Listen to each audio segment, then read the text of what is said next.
حبايبنا في الله، نكمل مع بعض سريعا فحص الوحش الكوري التوسان بقلم البوهية برضه لكي يطمئن قلب المشتري. وده بسم الله ما شاء الله عليها جديدة يا جماعة، لون جرام بوهية واحد.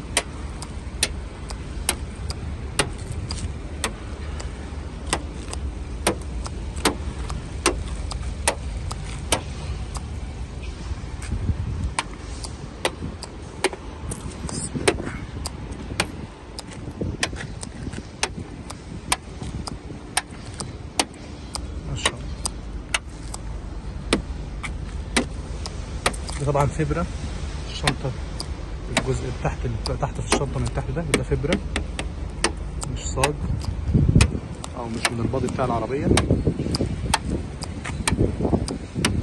المناطق اللي دايما بيكون فيها مرمات في العجل الكوري هنا السوق بتاعت العربية زي ما حضراتكم شايفين كده، المناطق اهي اللي بيكون دايما فيها مرمات هنا تحت البداية من تحت من هنا كده.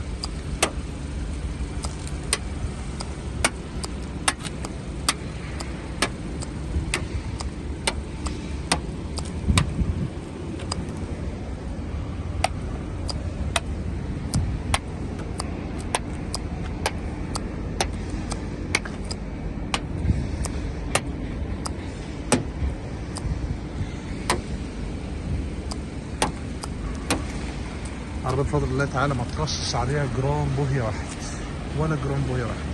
ربنا يا رب يبارك للي هيكون من نصيبه ويديله خيرها ويكفيه شرها يا رب، وكل عام وحضراتكم بخير، والسلام عليكم ورحمة الله وبركاته.